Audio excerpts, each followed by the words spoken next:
Bwana Yesu Kristo asifiwe sana.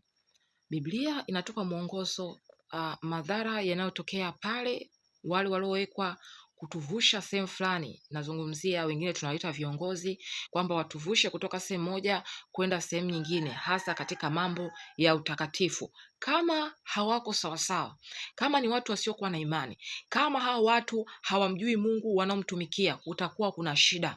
Yaani ni watu wa kusitasita, ni watu wasiokuwa na hekima, kutakuwa kuna kifo mbele yake, mauti ipo. Ukisoma katika kile kitabu cha Hesabu, ukisoma ile katika sura ya 14 mpaka 38, tunakutana pale na habari za watu wakina Kalebu na Yoshua walikuwa wametumwa kwenda kupeleleza nchi. Yaani hapa ni sawasawa useme kwamba Mungu anawatuma hawa watu ambao wamewekwa kuwa viongozi kwa ajili ya kuleta taarifa fulani katika kusanyiko takatifu.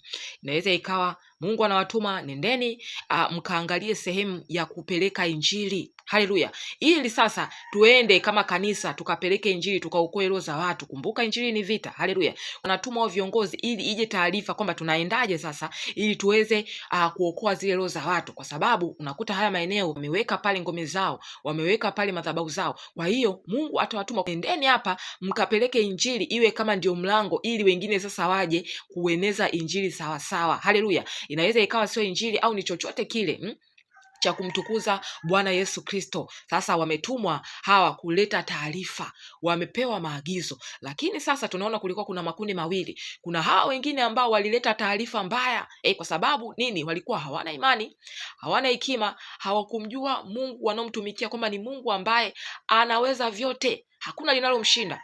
Kwa hiyo ni watu ambao walileta taarifa kutokana na tabia zao, kutokana na kile ambacho wao waliwaza, wakaona ni sawa, ndicho wakasema. Haleluya. Wakahuzunisha mkutano, wakatia hofu. Haleluya. Wao wenyewe walikuwa tayari hawako sawa sawa, walikuwa ni watu wa hofu. Na ndio maana walipoona wale manefi, walipoona wale watu wakubwa, wakasema jamani, hawa watu tunavyowaona hakutakuwa na ushindi huko mbele. Kumbe hawakujua kwamba Mungu ndio anayewapigania. Sasa yamkini upo katika kusanyiko, una huyo, inaweza ikawa hata kama ni mchungaji. Haleluya. Inaweza ikawa ni kiongozi yoyote ambaye yuko juu yako, kama hayuko sawa sawa, kama hajui nafasi aliyopewa, kama hajui Mungu anayemtumikia ni Mungu gani, ni Mungu mwenye uweza gani, mwenye nguvu gani, mwenye mamlaka gani,